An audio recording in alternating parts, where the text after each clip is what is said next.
Hooked Hook! You are locked into the Husker Army Podcast with your hosts, Husker fanatic Brian Knutson, former Husker wide receiver Kenny Judo, and Husker recruiting guru Matt Sass. Follow him.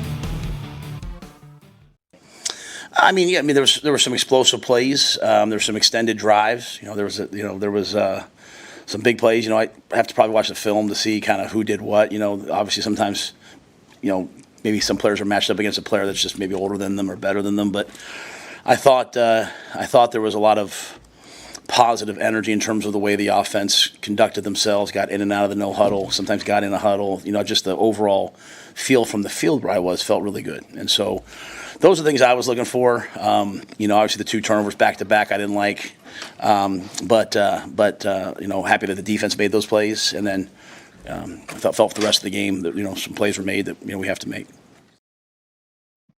What's going on, everybody? Fall in, at attention. You are locked into another episode of the Husker Army Podcast, brought to you by the Husker Army 2024 Facebook fan page. Go check those guys out. And for the first time, brought to you by the Herd at Sports Media Group. Man, so happy to be a part of them. I am your host, Brian Knutson.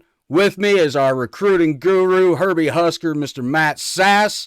And joining us for the first time, the man who leads up the group that helped us start this thing, the Husker Army Facebook fan page 2024, Mr. Matthew Malone. How are you doing, Thew? Doing great, guys.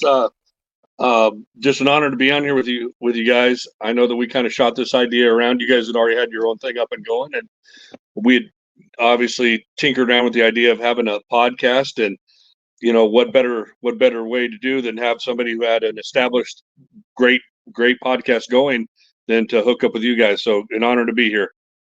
I appreciate that, Thew.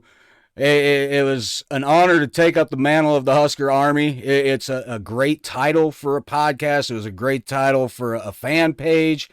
And when you brought up becoming part of it, I did have to think about it. I really did, because we had something established at the time. And it kind of seemed like the right move. It really did. It broadened who we could reach. And my gosh, it's really paid dividends. So, Matt, I remember telling you when we were switching over to Husker Army, man, you were pretty excited about that as well. Yeah, the name made sense. I love being a part of the Scarlet and the Cream, but upwards and keep going, I guess. Yeah, it's kind of how it worked out. And all right, so we'll dive right into it. We're talking spring game of 2024. Just happened this past Saturday in Lincoln. My God, what a day it was. It was beautiful. Awesome day, late April in Lincoln. And fans got to see what they wanted to see. They got their money's worth. At least in my opinion, they did. We're not going to talk a whole lot of defense. Seriously, Rule laid it out there. He thought the offense played well. He thought they executed. In my mind, I think they did. Thew, you're at almost every single Husker event. So, Huskers inside and out, just like we do. What did you see in the game Saturday? Well, it was exciting to see the ball obviously get tossed around the yard a little bit. And, the fan base, they love the new toys. Anytime you bring in a brand new coach, you seem to have a boost in attendance with the fans there at the spring game. This year's draw, make no bones about it, obviously, was to come see the prize recruit, Dylan Raiola. And I don't think they were disappointed. Obviously, we saw him lead a scoring drive, his first drive out there. The fact that he threw a perfect fade pass to last year's starting fullback, who lined up in a different position. It was good to see that. I think the fans that really get in depth, they know that they're not going to see too much. While you are going to see some of the offense, Rule knows that this is on Big Ten Network. You can't totally tip your hand, especially with a new co-offensive coordinator coming to town.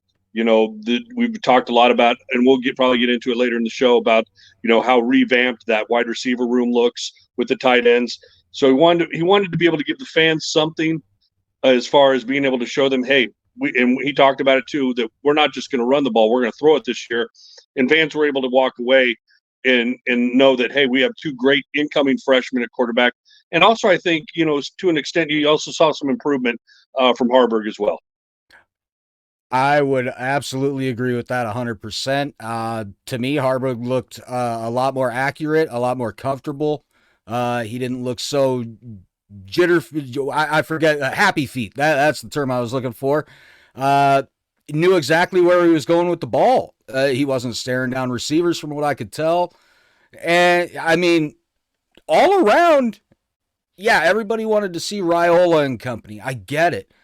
But Matt, we got to see more than that. We got to see an offense that looks capable of actually doing things, an offensive line creating pockets, creating holes. I understand they didn't go up against our stout defensive line, our starting defensive line, but still, we're going to have one of the best defensive lines in the Big Ten, period. I don't care what anyone says. So our backups are probably just as good as some of these other schools' starters. And I saw great things out of them. Matt, your thoughts on the offense? Yeah, I thought the same thing. I mean, going back to Heinrich, what fascinated me about the most was just how much touch he has on the ball now.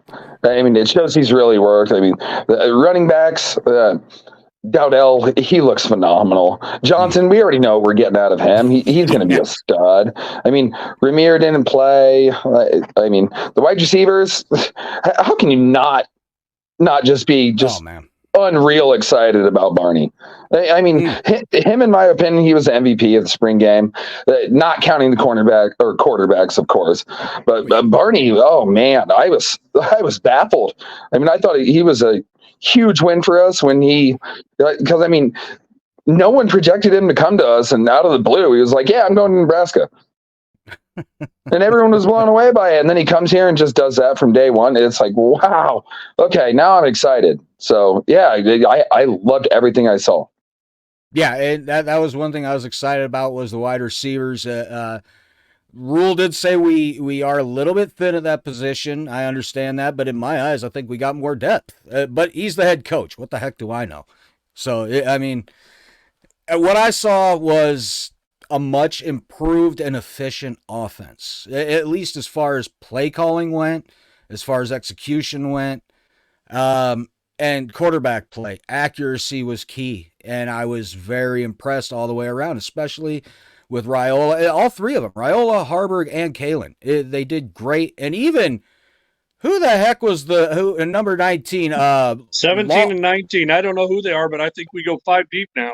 Yeah, I think 17, his last name was Longval, and I thought they kept saying Long Ball. Then the other one was Walkie or Worky or something like that. They're both walk-ons, but yeah.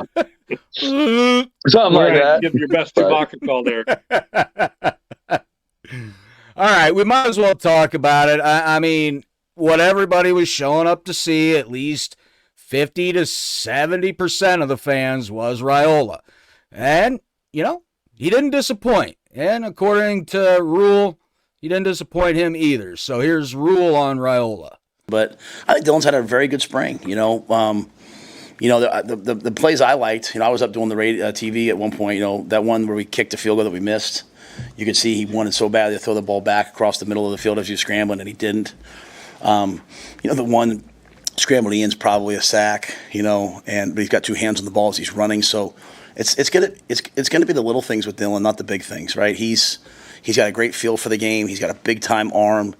He's calm. It's going to be the little things. It's going to be protecting the football, taking three, managing the game. I thought it just felt like he did a lot of those things, but he hasn't done all of them. He's grown as the spring's gone on. So he, like all the rest of our players, I think, had a chance today to just improve on what they did last week, and I thought in a lot of ways he did. I'll tell you, I got to agree with Rule. I mean, if you look at some of the things Raiola did, I mean, touch on the ball, the placement of the ball. I mean, that one right there, a great catch by the receiver. I mean, don't get me wrong by any stretch. But, I mean, this guy's fitting things in there in places that we haven't seen a quarterback fit like that. I mean, Granted, that might get your receiver killed in the real season, but I mean, it's going to be a flag regardless. It's a defenseless receiver, so you're still going to get your player killed on a throw like that. But those are throws we haven't seen quarterbacks make here in a while. So I mean, Theo, what did you see out of Raiola? Was it everything we'd hoped for? Well, it was really interesting coming to the spring game. Just knowing some people down there, I heard a lot of buzz underneath about what a great spring both of those freshmen had. And in fact, Danny Kaye did a lot of reports about how accurate he was. I'm like, okay, I'd like to see how this pans out when the bullets fly. And what really stood out to me was the composure. You wouldn't have known that is a kid who probably is out buying a corsage, getting ready for prom about this time, and should still be in high school. The fact that he could stand in that pocket and make those throws that he had to, and when the guy wasn't open, you saw the ball go where it had to go, either out of bounds or to that back shoulder, where only his receiver is going to be able to catch it. And that fade, we're watching the fade pass right there. I mean, that's perfect. We haven't seen a quarterback be able to make that throw probably since the guy who's coaching at the Cincinnati Bengals right now made that throw. Thank you. That's what I probably would have said. Right. And it's going to be important because we've had talent in that receiver room, but I think having a quarterback making throws that you're seeing right there is going to make those receivers better. And they're going to go hand in hand. And I know he wasn't able to they had the green jerseys on, so all your zone read plays were handoffs, and the defense could read that. But right there during his first series too, he had nothing open, and he was okay tucking that ball for 3 or 4 yards. And Rule even talked about that too. He was more impressed not only with the throws he made, but also the throws he did make. And going back and looking what our turnover margin was last year, that's going to be really crucial as to not trying to force that ball when there's no seam there. And you saw great decision making out there. So you hope that he's able to continue that process and build that into the regular season. I agree. Matt, your thoughts on Raiola? I mean, we've talked about him pretty extensively, not just during the show, but outside of the show. Was that everything you were hoping to see as advertised? Oh, when you bring in the #1 high school quarterback in America, yeah, this is exactly what we should see. But again, I mean, his touch, like it's already been brought up, but he puts the ball where he only really threw one bad pass, and he took blame for it, his interception. So can't argue with that. He knows it's got to be better thrown. I thought the same thing when I first saw it. I thought it was the receiver's fault. I think it's more a little bit of both, but it was behind him. But one bad throw. I'm not going to argue about that. And I mean, again, I know the playbook for the spring game is very vanilla, but how well he knew the playbook. Yeah. I mean, it just baffles me. I mean, he's controlling everything, the line of scrimmage. I mean, true freshman quarterbacks that have been here for 3 months. They normally can't do that. And this is what we heard at the Polynesian Bowl. I mean, he knew the playbook. You're there for a week. And it really, really excites me that I wouldn't doubt that he already knows our entire playbook. I wouldn't be surprised one bit either, at all. And Brian, I'm sorry if I may.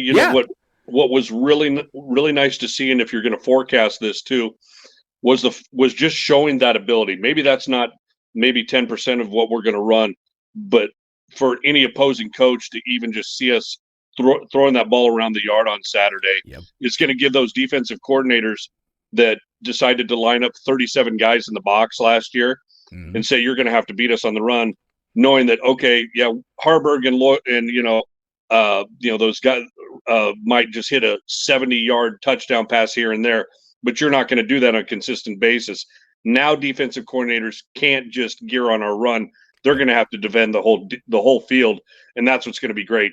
Yeah, one bad pass, that's great. The defense that we have, which I'm sure we'll get into a little bit, they can overcome that, but it was the consistent turnovers last year that kept putting us in the hole that eventually, what led to the record that it was. So I'm excited. I really am. Yes, I've had.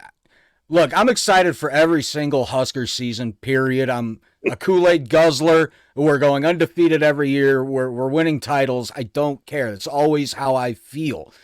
But after what I saw Saturday, and then just looking at Twitter after the game and seeing other teams' accounts tweeting his highlights and the things they had to say, most of it I can't repeat on here. So they're scared. They see it. They know what's coming. They should be. You're damn right they should be. They absolutely should be. All right. Rule had a little bit more to say about Raiola. Let's hear what he had. You know, I'm not going to compare the guys. You know, I mean, I don't know if I can prepare to do that. I think the thing that Dylan has done really well this spring as a young player is sometimes young quarterbacks can pass on.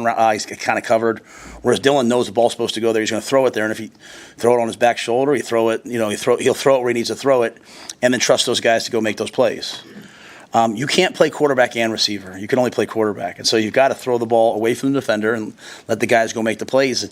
And so I think all of our quarterbacks have done that, but you saw that today from him, and I thought that was to your point, that was a big time catch, making that the 4 verticals to Bullock. That's kind of something like I think we do pretty well. We're a pretty good 4 vertical team. I think later on when I was up in the TV booth, did we hit Borkacher on one down the seam? I think Heinrich did. So we do that well, but the in cuts and control in the middle of the field is really important to us. And I think one of the major keys to that, Mitch, is throwing the ball below the chin so that the ball is in a catchable space, but if there's a tip, it's not up in the air. That's what happened on the triple slant interception, right? The ball's a little bit behind, a little bit high. In the red zone, tips equal picks. And so, to me, we're just constantly evolving those areas. But Dylan has a great feel for that, and the thing he does is he just trusts that the ball's supposed to go there. I'm going to put it where the defender isn't and let the guy make a play, and those guys made those plays. I like that. I mean, you're hearing it from Rule. To a true freshman, he already trusts him. He trusts he's going to put the ball where it belongs. They talked about the interception. Like he said, it was up and out, not where he wants it to be. But he trusts the young man. I think that speaks volumes about him. What do you think, Theo? Yeah, it does. And you hate to, and just the accountability after that interception. It'd be easy for him to go back and say, yeah, it was a little bit off. That receiver needs to close out that window a little bit with their hands to where it hits something, it hits the ground. But he's like, nope, that's on me. And you heard Coach Rule talk about the middle of the field, and we've all been waiting for this. Fedoni coming out of Council Bluffs a couple years ago, like, well, how are we going to use this? And you saw it because you get in that Big Ten, their secondaries, most of these defenses have great boundary corners, open field corners, but being able to use the middle of that field and just right here in this flat, getting Fedoni with his athleticism out there, and just using them in different roles, being able to use all of the weapons consistently. And you even saw a few passes there. I mean, Harburg on his first series, we had 2 passes. One was a design screenplay to start the game. The second one was Harburg checking down to hit the back in the flat. So having the multiple weapons, the defenses have to focus on everybody and not just 1 or 2 primary targets. That's going to put a lot of pressure on the defenses. Absolutely. Matt, talking about what Rule said there about trusting the young man, I wanted to play this clip especially for you. It's just a 2-point conversion, but this throw is so precise. There's no room for error there. None. Absolutely none. Barely fitting it over the jumping defender and getting it there just before the other defender is diving in to knock it. I mean, that's trust. That's trust. Knowing your quarterback can make those throws, how much more comfortable do you think Rule feels right now? Yeah, it's hard to not love that. First of all, I mean, you guys went back to saying, I don't know if we've had a quarterback in a long time that can make the throw. I don't know if we've ever had a quarterback that can honestly make that throw. I mean, we're not known for being a passing team. That, like, the history of Nebraska is we're running. I mean, that throw was phenomenal. I mean, I was so impressed too. I saw the same thing from the stands and I was blown away. Just perfect. I agree. I look, as far as Raiola goes, we'll move on to Harburg after this. But I mean, it was everything I hoped to see out of him. the accuracy, like you said, Thew, the poise, the focus. Like, he doesn't look like he was just in high school last year at this time. It does not look that way at all. It's amazing to even think about what he's already done, and it was just a glorified practice, guys. And he made it look great. He made us feel like now August is too far away. It's just too far away. Well, we talked about it as well. Harburg, much improved from what we saw. His accuracy was better. His poise was better. His pocket presence was much better. As you said, Thew, making checks. He's looking off receivers and not staring them down. With Harburg, could he end up being number 2 on the list? I think that's very possible. Obviously, Coach Rule hasn't said anything about a depth chart, and rightfully so. I mean, you want all those guys to compete going into the fall. You don't want to see a case where you've got a Jebby and an O'Brien leaving like 2 or 3 days apart and then be left with a covered bear. And let's be honest, guys, that number 2 quarterback with the last 10 years is an important role. We haven't seen a quarterback since I think Tommy Armstrong probably started every game just because of injuries we had. So it's definitely important whether that backup, and not to anoint Dylan the job anyway, but let's for argumentative sake, that battle between Danny Kaye and Harburg, it's going to be very important. They have unique skill sets, as we know, because we've seen what Harburg can do, and he has gotten a lot more accurate. There are still some times where I think he tries to force the ball, and let's be honest. To me, the reason I think, and I don't know, but you're Harburg, and you've got these 2 freshmen who were the Elite 11 camp coming in for that job. He probably does feel a little bit of pressure, and that can be good and bad. I'm sure he's taken that. He's been able to make some more accurate throws, but the skill set obviously that Nebraska needs to use, whether it's at that quarterback position or they do find that niche for him. He gets in that open field, green jersey or not. You saw him get away from some defenders, and he's an elite athlete at that quarterback position. Now, is he an elite quarterback? We'll say that for another show, but great athlete. And I hope we get him on the field in some capacity. I agree. He's a great young man. He's got a great head on his shoulders. He's a team player. He's willing to do whatever helps the team to win. Doesn't matter if he's a quarterback, tight end, or wherever they would put him.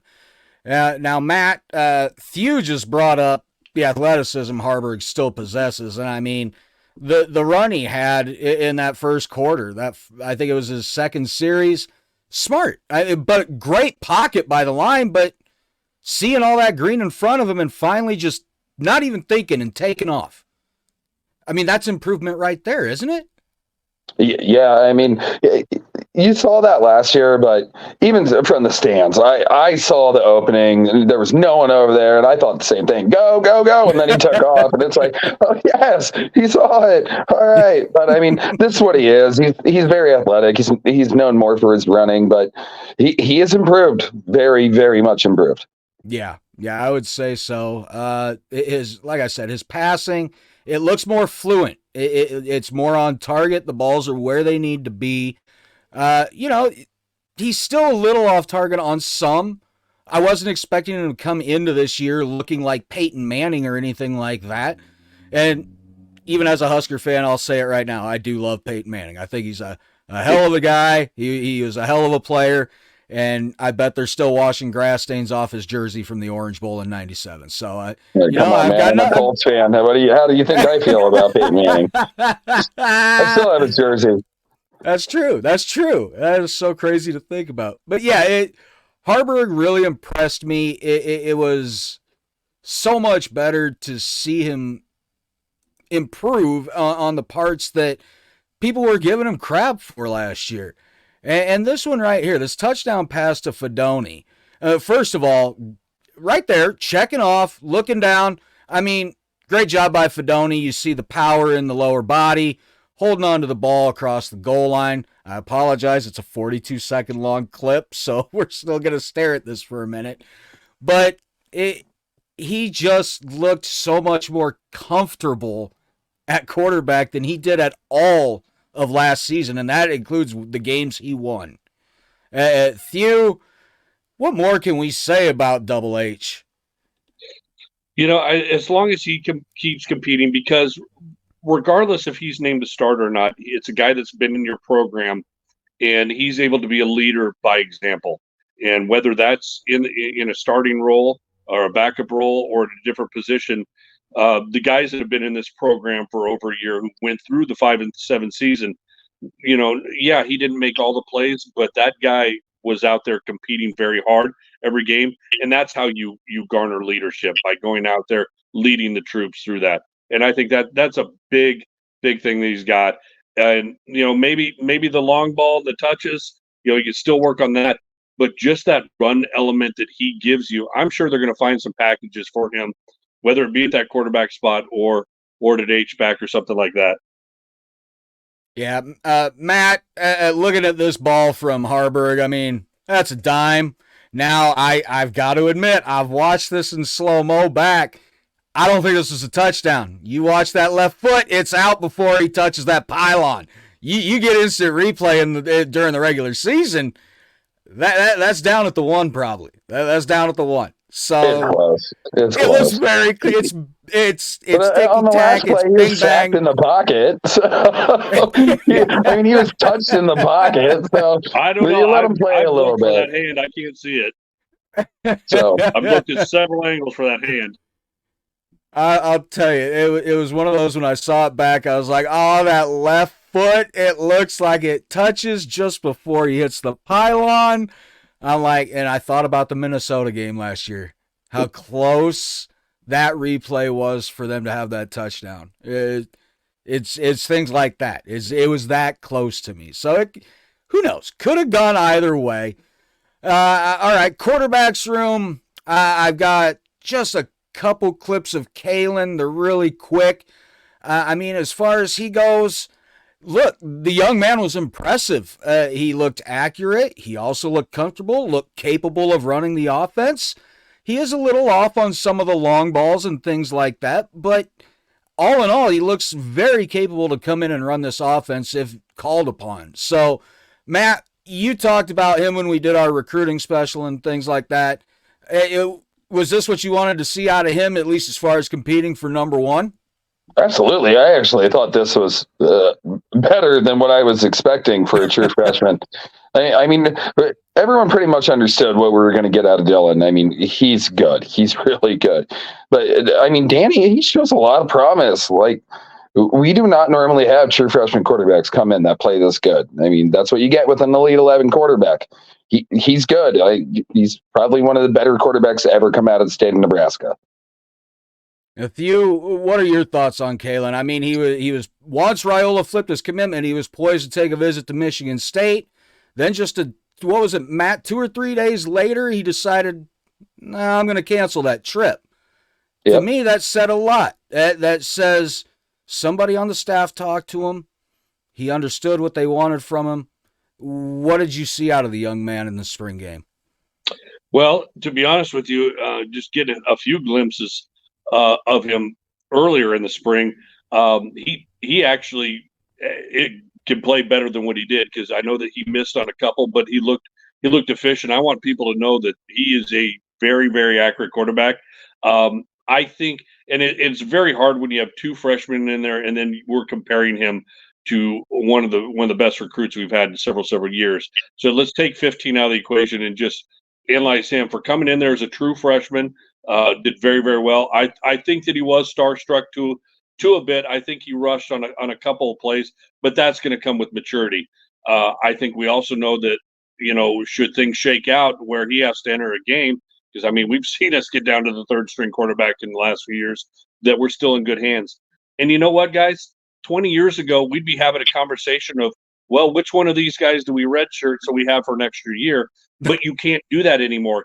With today's transfer portal and NIL, you have to treat every season like it's the only season ever. And you have to have all 3 of these guys ready, and you might end up playing all 3 of these guys. And I'm fine with any of the 3 having to enter a game. Yep, I absolutely agree. I'd be absolutely comfortable with either of those three being in there starting. I mean, of course, we want to see Dylan in there. All intents and purposes, I mean, sure, it's probably going to be him, barring anything catastrophic. For God's sake, somebody knock on wood. But if either of the other two came in, Kalen or Harburg, I'm okay with it. I really am. And even the other two, Longval and for the life of me, Thew, what was the other one's name? Chewbacca, Wookie. There we go, Walkie. Okay. Yeah. Sure. I mean, especially out of what I saw out of the offensive line, I'm okay with whoever's back there. So we'll go ahead and move on from quarterbacks. We'll get one last snippet from Rule on what he thought about Harburg and just the quarterbacks in general. Well, I think you saw a lot of this. He still had the ability to tuck the ball down and run, right? He's truly a dual-threat quarterback who can change the game. But I love him taking what's there. I love him, being explosive, pushing the ball down the field, deep balls down the field, elite balls in the middle of the field, and but I also love him. I also love him moving within the pocket, taking check downs, taking a bad play and getting out of it. I think it's really, really important in our job. You guys haven't asked the question yet. At some point, you guys are like, "What are you gonna name a starter?" I go to dinner with Eric Crouch, and Eric tells me that his entire rookie season or freshman year here, he had to wait. He couldn't sleep on Friday nights because on Saturday morning they'd go to breakfast before the game, and then Coach Gill would tell them who was starting that week, and like that is Nebraska, and so what I love is we're going to focus on Dylan. I get that, but you can see the improvement in Heinrich. You can see Danny as a true freshman go out there and complete 60% of his balls, whatever he did today. It's just I want the quarterback play to be great, and so each guy from there then has to bring their own unique sensibility, right? Dylan kind of makes these types of plays. Heinrich can make these types of plays. I personally believe it's going to take all of us to play pretty well at the quarterback position in the Big Ten. I personally believe throughout the course of a season, like we have aspirations of regaining Nebraska's place and winning national championships. How many games is that now to win a national championship? And between the Big Ten championship game, if you don't have a bye, it's 15 or 16 games, yes? Play one quarterback through that. So I think, just watching Heinrich blossom and get better, is so important. Watching Danny, watching Dylan. Luke and Jack went out there and they moved the football. Like, I just want the quarterback play to be good, and I think it's a credit to Glenn. He's done a really nice job with them. I think it pretty much sums it up. It sounds to me like Rule's comfortable with anybody that might have to step in. And like he said, today's college football, it's long and grueling. You add the conference title, you add the playoffs, you're playing 15, 16, 17 games. You're playing an NFL season. It can get rough. All right, we'll move on. We'll talk about a couple of the receivers, one being a tight end, one being a receiver.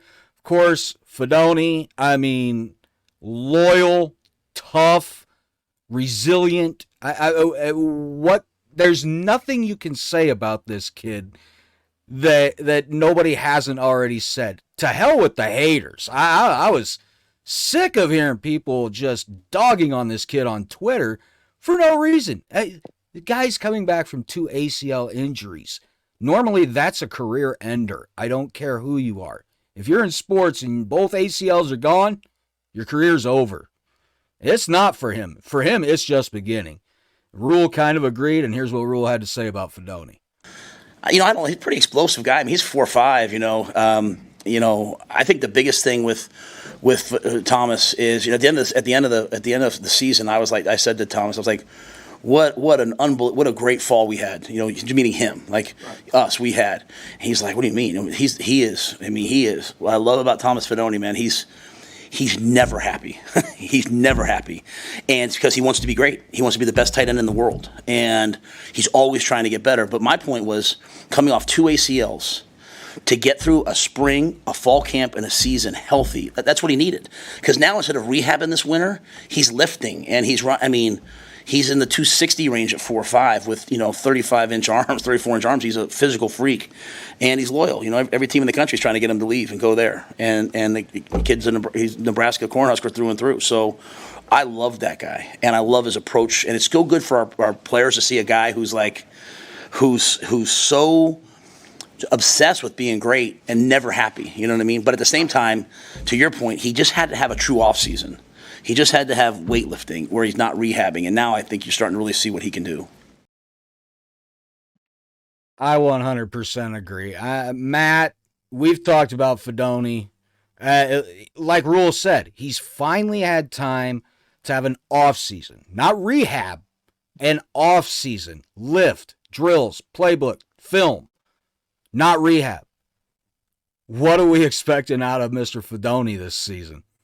Oh, extremely big things. I mean, he's a threat everywhere. And I thought he looked noticeably bigger, like Yes. much bigger, actually. So even blocking wise, we're going to ask him to do a lot, and he'll be fine. He's the ultimate competitor. He'll live up to every expectation we have for him. I agree. I mean, in my eyes, he has already. Even in just the limited time that he's played, I've seen those flashes, those glimpses of, like Rule said, he wants to be the greatest tight end in the world. And you can see that happening. Thew, we've followed him since he's been here. High-touted recruit. Hasn't gotten that chance to finally show what he can do. Is this the season where he just goes out and he's going to hurt somebody? I hope so. And, you talked about, being that high-profile recruit. And, sometimes that works against a kid. I mean, if you guys remember back to Marlon Lucky, 5-star running back. Yep. And unfortunately, there were so many expectations. And Marlon Lucky had a serviceable career here, but Yes. it never lived up to everybody's expectations. Yep. And, you hope that doesn't happen to, Thomas, obviously getting off to the rough start. And people don't, I mean, if you've ever been through an ACL injury, it's not just the physical part and the rehab part, but it's the mental part. Because, I know the recovery time's a little quicker than what it used to be, but a lot of people start to play tentative. And you can see right there was nothing tentative, him barreling into those defenders. No. And a lot of guys just never come back mentally. And then to go through that twice, I mean, he really hasn't even got started. And guys, let's call it what it is. We really didn't target him as much last year. He is going to be a weapon this year. We have a quarterback who's going to hit him in stride, like we did a couple times this weekend. And I tell Brian, you hit the nail on the head. Loyal. It's unfortunate with the tampering and everything that you had to fit Loyal in there with coaches trying to call him and get him to come there. But this guy wants to be a Husker. And, I mean, you could see how it didn't look like a spring game. It looked like the Big Ten championship for him out there. He was playing hard, and I'm excited for the season we're going to get with him. Oh, you fired me up even more there, Thew. That's exactly what it looked like with him. He was running hard, like you said, going into the end zone on that catch. The guy went low toward his knees, and it didn't bother him one bit. He said, bring it on. It can take it. So, I'm excited to see what Fedoni can bring to the table this year. I guarantee no matter who's at quarterback, they're going to be targeting him. And if he gets targeted enough, that draws double coverage. What does double coverage do, gentlemen? Always leaves somebody else Opens open. people up.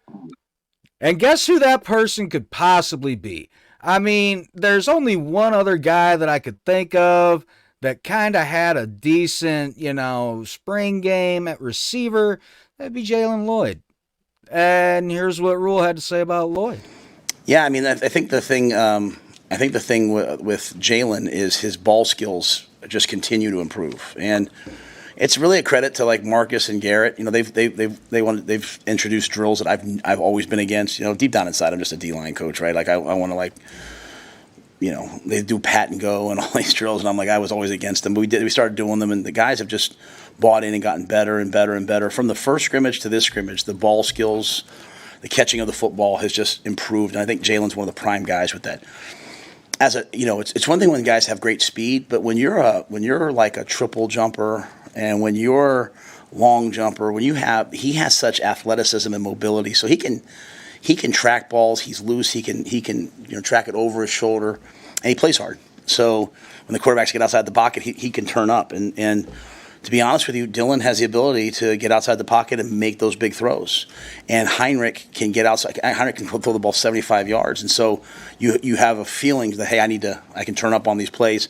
Danny, I don't know if you saw him get outside and throw one down the field today, but he's got a big-time arm, can do it as well. So it's contagious. But Jalen's been one of the most improved players on the team. He's his becoming a receiver is just growing exponentially. Yeah, Jalen Lloyd, guys. What do they always say? Speed kills. Yeah, that's the absolute truth. I mean, even the pass from Kalen to Lloyd that was later on in the game, that's a hell of a catch. Lloyd's not the tallest receiver we've got, guys. He's definitely, as a matter of fact, at this level of college football, I think he's undersized as far as height goes. So he's going up, grabbing those, and look, does the speed even need to be brought up? I mean, it's gonna be because here it is. It's burning speed, guys. It just is. Speed kills. And Yeah, I then, said 10-4. hey, yeah, you gotta love the celebration, the triple jump celebration. I love that he threw that in there. Then, what does he do right here? A nice little celebration. Wah! Gotta love it. I'd love it. These guys look like they're having fun. That's going to be the biggest thing. I want to see these guys. Yes, I want to see them win. I want to see them just knocking people off the ball. I want to see them blowing people out. But above all, I want to see smiles on the sidelines. I want to see laughing. I want to see high-fiving, patting people on the butt. I mean, being happy, just having fun. I mean, Thew, Jalen Lloyd, man, speed kills. It does, and we got to see it a few times last year, and the skill set that he presents, very complimentary towards probably a lot of the receiver packages that he'll be in there with. Obviously you got Nayorn Banks, who we went out and got a bigger body guys to kind of get those sideline yards. Fedoni, if he's going to occupy that middle, but you have a guy who is absolutely proven time and time again that he can take the lid off of that defense. It was nice to see him get a couple of those underneath routes, to show that he can do that as well if he lines up in the slot. Yeah, but I can only imagine if we get him involved in maybe some wide receiver screens, just get the ball in his hands and see what he can do. And what's great, the depth that's going to be at that position too. Obviously, Malachi sat out recovering from his shoulder surgery, and we talked a little bit about the catch that Bonar made earlier. I'm excited, but and by no means am I a Chiefs fan, guys. But you see number 15 back there throwing the ball like that, and he's like our Tyreek Hill, is what he is. Yes. I agree. Matt, we've talked about Jalen Lloyd as well. We talked about him last season, getting to see that speed of his, getting to see the hands. I mean, is that a connection we're going to see a lot of this year, you think, number 15 to number 19? I surely hope so. Like I said, every coach in the country, they're going to tell you can't coach speed. I mean, that kid's fast. He's here because he's fast.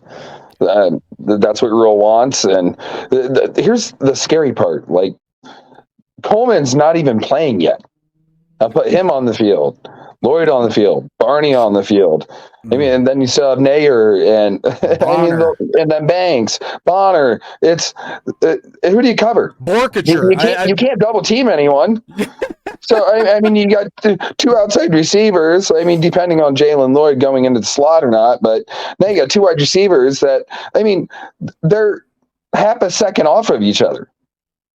Yeah, I mean, in the state track meet, they finished Jalen Lloyd number 1, Malachi Coleman number 1, Vince Genatone number 3, and they're all 3 on our team. Oh my God! But I mean, that's scary speed, and they're all from right here in our own backyard. And this is why other teams' accounts are tweeting that they're scared. They should be. They see it. They see it. All right, let's move on to what I think is probably our deepest room right now, and that's running backs, and definitely probably our most prolific room right now. Number one, I mean, we saw Emmett Johnson get the bulk of the carries, of course. Ramir, he only took a few snaps and reps during practice during the week, didn't play in the spring game. Neither did Gabe Irvin Jr. He's still not 100% as well. So Emmett took the bulk of the snaps, and we were fortunate enough to have Emmett Johnson on our show last episode. Great young man, very humble, very focused, really growing into a leader in that running, not just the running backs room, but on the team altogether. Great man to talk to, and he really showed that he's already I think, opening day form. He's added power in those legs, which he already had plenty of to begin with. He's still got that wiggle to him, and he's not afraid to take on any type of contact. So, Thew, Emmett could be running back one. Maybe split between him and Ramir as well. You know, he kind of forced into action because of injury, obviously, last year, and he was kind of that forgotten guy. Where, you know, despite all the accolades that he put up in Minnesota, I think is where he's from. Guys, you have to correct me if I'm wrong. And again, here's a guy who looks that, hey, the coaching staff went out and grabbed someone in my position out of the portal. I'm going to be a good teammate with him, but that's more competition. I'm going to step it up. And you saw early on, in fact, maybe it was even the first drive. I remember him meeting Chief Borders right in the hole, and he moved Chief Borders back. And so it's not just a third down or a scat back. He has put on some power to go along with that too. And you know, the same. It even goes more so the running back room than any other position. That it's just not a one guy thing. It's going to be you're going to be spelled and stuff like that. But the main thing is, how is his durability going to be? Can he hold up? Can he be a guy where, you know, he's getting 20 to 25 touches a game? And, you know, what are we going to get out of him for those 20, 25 touches? I was impressed. I really was. Hopefully he can build off of, you know, the second half of that season that he had last year. Yeah, Matt, you've actually been talking with Emmett even after our episode with him. I mean, what's the overall vibe you're getting from him? Does it seem like they're ready to go, focused? Well, right now, just my honest opinion is he might be our all-around best back.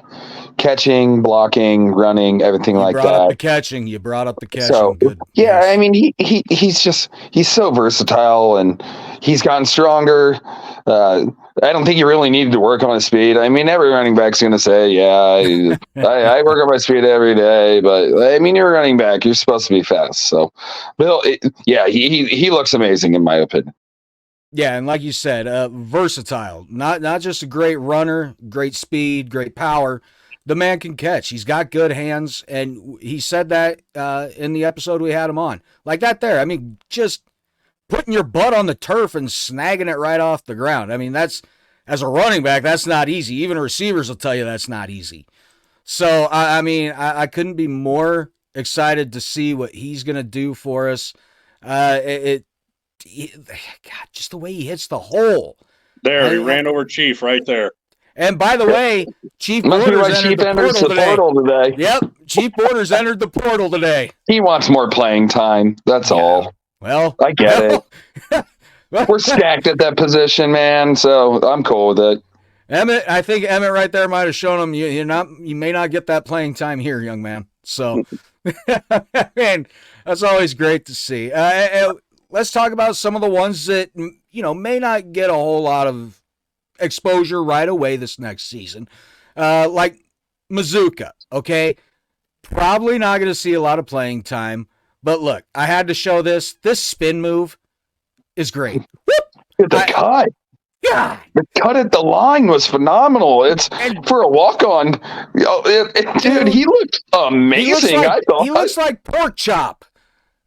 He looks like Corey Ross. He's just tiny. He's got trunks for legs. I mean, he just reminds me of pork chop. I thought he played phenomenal. He looked really good for a walk-on.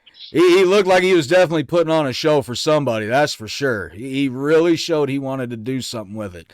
Thew, I mean, he didn't get a whole lot of carries and everything. Oh, he did in the second half, actually. He got a bulk of it.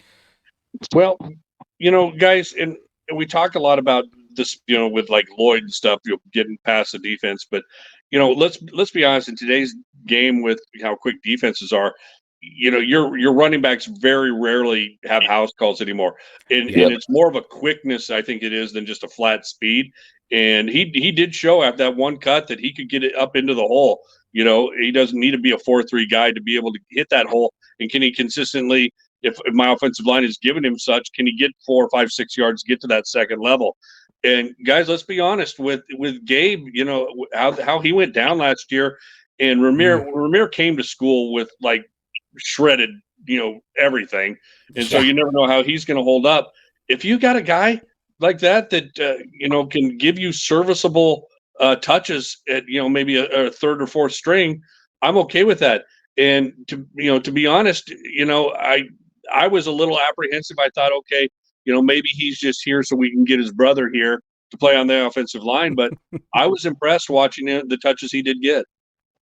I got to agree. I mean, it doesn't hurt also that his brother might block a little bit harder if he's going for his brother. Just saying. And yeah, look, you get a guy that short as well, and anybody like, especially Barry Sanders, could attest to this. He's even said it. When you're that short, your offensive linemen are no shorter than like 6'5". Okay, he's probably sitting at 5'7", 5'9" tops in heels. You don't see, the defense doesn't see him till it's too late. Yeah, you can hide back there a little bit better.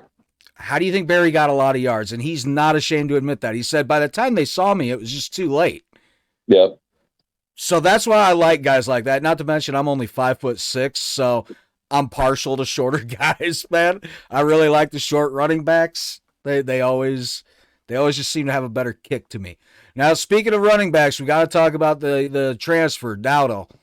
I mean, is it Dowdle or Dowdell? Dowdell. Okay, so not Dowdle. Thank God. All right, so we'll see what Rule actually had to have a few things to say about him. Here's the first clip from the presser. Today, I saw a burst in him. I haven't seen that long run from him in the other scrimmages. Now, maybe it was blocked better. Maybe Tony didn't blitz as much today. Maybe it was a little simple. I didn't tell Tony what he could or couldn't do, but maybe he played it. But it was great to see that from Dante. He's had a good spring, but I saw, you saw a burst. Kind of where I stand down there, you could see like a level of acceleration into contact and that long run down the left sideline. So some really good things. You have I think a pretty deep running back. When we saw Maurice Mazuka, I saw a spin move that he made was a fantastic run. Big fan of Kenneth Williams. I think Kenneth is a guy who's going to play here in some different ways. But Dante, Emmett, I kind of sidelined Emmett at one point, so that's enough from you. And during practice this week, Ramir took a lot of reps in one of the practices, and he looked good in kind of the no huddle stuff that we're doing. So get Gabe Irvin back. I think it's a deep room. We'll have to do a good job as coaches, but of figuring out what each guy does really well. We think we have a good feel for it. But I was really pleased, Sam, to see some of the things Dante did today that just a flash and a burst maybe I hadn't felt as the season as the spring's run on. Yeah, I mean, for Rule to single him out, I mean, that says something. And he came in. You got to admit, he had 2 touchdowns on the day. Granted, one from the 1-yard line, but hey, powers his way in and did it pretty easily. He doesn't look like a huge guy, but apparently he's, how big is he, Matt? Is he roughly like 220, 230? Yeah, I mean, that's just why he was brought in. Everyone looks at the running backs, and they are more of the flash in the pan, like speedsters. I mean, he was brought in to be a bigger running back, and it shows it right there. He's a lot faster than I think people give him credit for, though. But his size is the main reason why he's here. He's more along the Gabe Irving type of running back. And I'm okay with that. Now, if you saw Dowdell, the 2 touchdowns, here's the long one he had. I loved it. The great vision, the great speed on the sideline. My only issue, right there, he kind of seemed to lose a little bit of gas. So being a bigger running back, we may not get a whole lot of that out of him this season. That's all right. But were you excited to see what we got out of the transfer? Oh, absolutely. And I just got done talking about how often does your running back have to go 60 yards? We haven't seen that since Roy Halou versus Missouri, have we? And there Could be why he ran out of gas. Right. And he is a bigger back, but if you talk to him too, he wants to compete for that job, but he wants to be that guy that can be there, all 3 downs. We did see I think first play of the game was a screen pass to him too. Yep. How are his hands? Because it's so often these running backs, when they get to be bigger, they tend to be the pigeonholed into that, third and short, 4th and goal, a Zigbo or a Yant or like a Cody Glenn. And he did show some quickness, showed his ability to take on the contact. I think he's going to provide just some crucial assets to complement that room. Yeah, Yep. I mean, he's got something going for him here. I mean, we'll go ahead and hear what Rule had to say about him. And this was during the game when Rule decided to join. I believe it was Kenny Bell and the other announcer up in the press box during the game for BTN. But here's what Rule had to say during the game. He is big, he is powerful, he is physical, and he can do all the runs, right? Like, sometimes you get a guy like that and all they can do is kind of get downhill, but he can run all the runs. He can run inside, he can run outside. He was a great addition for us. He's a young player. He only played in 5 games last year at Oregon, so he burned his redshirt year. But, he's got 3 years here with us, and if he needs a redshirt year, he has it. So excited to see him and see what he does moving forward. Sounds like Rule's planning for the future for him.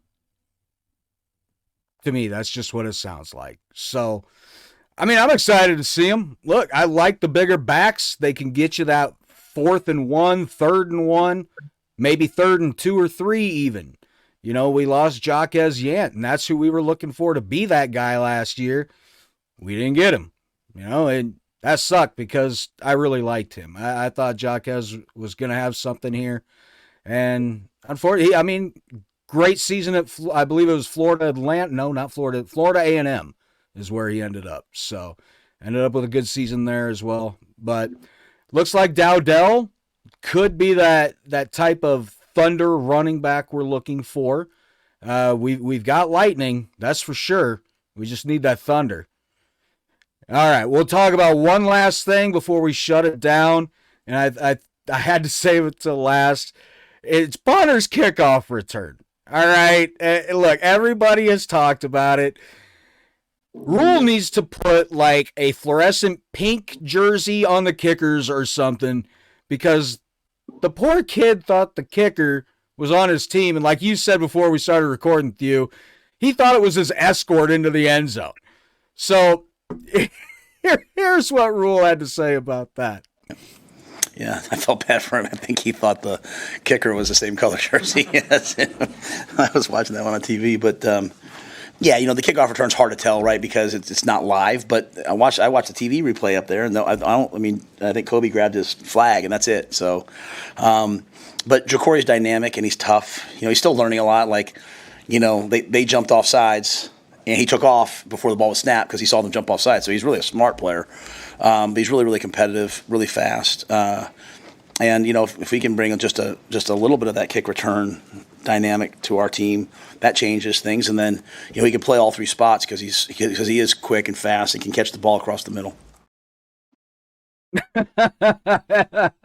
All right, Matt, I saw you chuckling as you were watching it. I think I know exactly what it was. It was Bonner looking at the kicker, doing this, like, what are you doing? And then he realizes, oh, you're the kicker. Oh. Yeah, I mean, when I heard the press conference, he's like, I thought he was on my team, and I'm like, that's a freshman excuse. But going back to watch, I mean, he's putting his hands up. I mean, he's telling the truth. He's going to be a great weapon. He ran right into him. I mean, he did. I mean, he could have easily scored if he knew that was the defender, I think. But it's what it is. Easily would have outran the kicker. Yeah, I mean, if he was wearing black, I mean, the other part about him in the press conference, he's saying week 2, I'm going to house one against Colorado. Yep. Like, who's got that kind of confidence as a true freshman? I hope that comes to play and that actually happens. I will be so happy. Oh, so would about 93,000 fans come that day? Probably a night game too. Yes. Thew, I mean, that was definitely the comedic relief of the day for the spring game. I think you could hear Matt Rule chuckling about it during the presser. I mean, you see it in the replay. He swore that was his own player. He ran right to him. Well, so often we see when guys get in the open field that they kind of get that escort down there so they can start their celebration in the end zone right away because, there's a teammate there. And I could have made that mistake. I had to look close to see there was a gray jersey on as well. And it was kind of funny. But I tell you, from just an excitement standpoint, I mean, guys, how many years have we been hearing about athletes coming into the program and so might be used on special teams or punt return and kick return.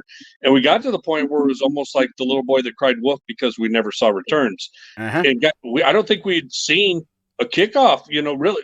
I mean, the last real threat back there was probably J.D. Spielman, to be honest with you. And now personnel. I mean, it'd be that far back even. Right. And here's a solution too with the jersey thing. I know you had the offensive lineman and maybe the kickers doing both.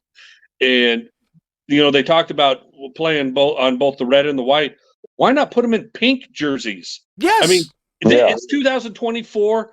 Or yellow. We had yellow jerseys last year. Wear pink, especially with breast cancer awareness. And I guarantee you, if he'd have seen a pink jersey, he would have known. That's exactly what I said too. And I saw him tweet about it as well. And my comment to him was, I could have swore it was your teammate while I was watching it as well. Tell coach that they need brighter colored jerseys on the kickers. That's all I can tell him. I mean, it's just funny. The number one rule as a kick returner or a punt returner is don't let the kicker tackle you. Like you'll never hear it down. And then, of course, his first kickoff return that goes for long, and he gets tackled by the kicker. And he's never going to live it down because that looked like a moth to a flame. He literally just gravitated right towards It's a good excuse, at least. But hey, he recovered well in the presser. Like he said, he goes, nobody's going to remember it once I take one back on Colorado in week 2. So that cemented him to me right there because there's nobody in this world I hate more than Colorado. So I was close. I was close, but it's still a second. It's still a distant second. I don't even step foot in the state of Colorado. I don't need to. I'm not welcome there. I know that. So I'm good. I don't care about the Rockies. I don't care about hiking. I know it's beautiful. I've got no reason to be there. This is where I belong. So I just keep my happy ass home. Just keep sending us your recruits too. Yeah, exactly. Because you only recruit out of the portal. We'll take all your good high school players. Thank you. Oh, and and that's exactly what we're doing. So, all right, real quick before we head out, Matt, you had a few recruits you wanted to give us a heads up on. Yeah, I'll go over the top ones, of course. Dawson Merritt, he's top 100 linebacker from Kansas. He's a stud. He actually finally gave us an update today that it's pretty much neck and neck, Alabama and Nebraska, and he loves the coaching staff here, and we need him. I would love to see him and Christian Jones. He's the number one player from Nebraska, Christian Jones is, and just them two together, along with even Pierce Mooberry, who is also at the game. That would be amazing. Michael Terry also, number one athlete in the country, 5-star. He raved about his visit. He was extremely happy. We got stiff competition against him. It's every school in the country wants him, of course. So, and he's worth it. He's a must land. He really enjoyed his visit. Couldn't have been any better. And then Cortez Mills, another wide receiver who he had glowing remarks about Nebraska. This is going to go a little while still, but yeah, he's a stud. Like, yet again, I mean, this is the problem with recruiting now. You start getting good and you got a good head coach and good facilities. Well, now you're recruiting against the big boys to land recruits. Yeah. And what I love, though, is Frost was scared to go against the big boys. But Rule, no, he's not. Getting Dylan Raiola, that was a huge step. You're going against the top teams in the country, Ohio State, Georgia, USC. I mean, USC's coming in here now, and well, you better learn to play some defense real quick. That's all I'm gonna say, because I don't think they're gonna have as good of a year as maybe they think. I think Oregon will have a pretty good team, especially in the Big Ten. USC, I think they're gonna get throttled for a little bit. Like, they did not play good against good defenses last year, and you got the number one pick in the draft. But I mean, you need to play some defense, and you need running game, and it's just, you can't just fling the ball all around. You're going to get shut down in the Big Ten. Well, not to mention, I can't wait to see teams like them and UCLA have to go to places like Minnesota, Michigan, Penn Yep. State, like Come mid-November. to Nebraska in November. Oh, we got UCLA here November 2nd, but Yep. early November can be iffy. It could be warm. It could be cold. So, but I'm talking like you get Minnesota or Penn State late November for either of those teams. Ohio State. God, even Ohio State. Yeah, Michigan. Yeah, Michigan. Those are good cold luck. states. Those are very Wisconsin. My God, those are cold states. Man, we get the best part about it because we have the shortest flight anywhere. It's awesome. I love it. I'll take it. They've got to go red eyes if they need to go to certain places. Yeah, I don't care what team comes to the Big Ten. We're gonna have the shortest flight pretty much. Yeah, that's the great part about living in the middle of the map. Yep. All right, so I mean, guys, overall opinion, Thew. Let's hear your final thoughts on the spring game and the upcoming season. Well, guys, I mean, I take it for what it's worth. I mean, obviously that is a practice, and they open it up for the fans to be able to kind of get their fix. I think we definitely showed that it's going to be more athletic on the offensive side of the ball. And I'm not here to badmouth anybody, but I mean, we were a minimal serviceable quarterback play away from not only being bowl eligible, but maybe even 8 or 9 wins last year. If the defense can even remotely kind of, hold serve like they did last year, you're going to see it vastly improved. I mean, we've all seen the numbers on Rule's second year at all of his stops. I don't see any reason why that should be any different this year. And, just a quick plug again for anybody, guys, come join us on the Facebook group, Husker Army 2024. Had to start a new one. We'll get into why some other time. But yeah, Husker Army, come and join us. We do a bunch of great stuff around the community. We help out with a lot of foundations and stuff. Doesn't cost you a single thing to join because it's Facebook. It's free. So thank you. Oh, man. I couldn't thank you enough. I mean, you're the whole reason we're called the Husker Army Podcast. So, I mean, it's great to be a part of it. Matt, your final thoughts on the spring game, overall coming up on the season as well. Yeah, you can't be any more excited. I mean, it's a phenomenal showing by a phenomenal player that everyone knew, of course, was going to have a good game. You can't be more excited. Now, at the same time, I mean, is he going against number ones? No, of course not. So, I mean, dial it down a little bit, but my prediction doesn't change. I said 9 or 10 wins this year, and I honestly still see the exact same thing, if not even better. It's the 2 hardest games from my understanding, and what I honestly think is Ohio State and Iowa still. And it's going to remain that way until I see different. So, but yes, I am very, very, very excited. I wish it was August already. Yeah, I mean, you guys know my thoughts as usual. I mean, this spring game actually is one of the first ones where I walked away so happy about the offense that I didn't even think about the defense. I'm not worried at all about the defense. The funny part is, Tony White was really unhappy with the defense after that first half.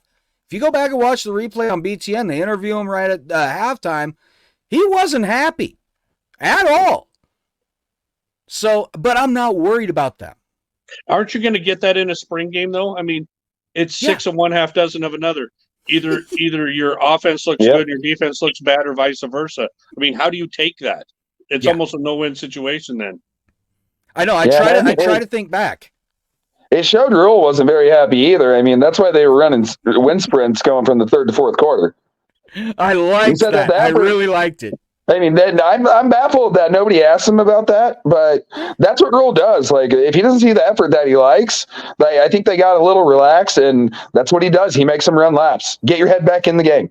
We're still playing. So that's what I love about Rule.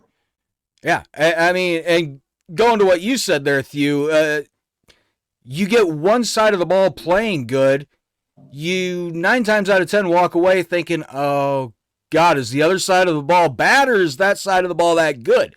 And thinking back to even our title years, I went to those spring games with my dad, and I remember walking away thinking, man, our offense is great, but I'm not so sure about our defense. And granted, I'm like 12 and 13 years old at that time, but still, I couldn't have been more wrong about the defense. And, as history has shown. So this could be one of those cases. And that's what I'm really hoping for. I got to see everything I wanted to see out of the offense. Efficient, prolific, focused, determined.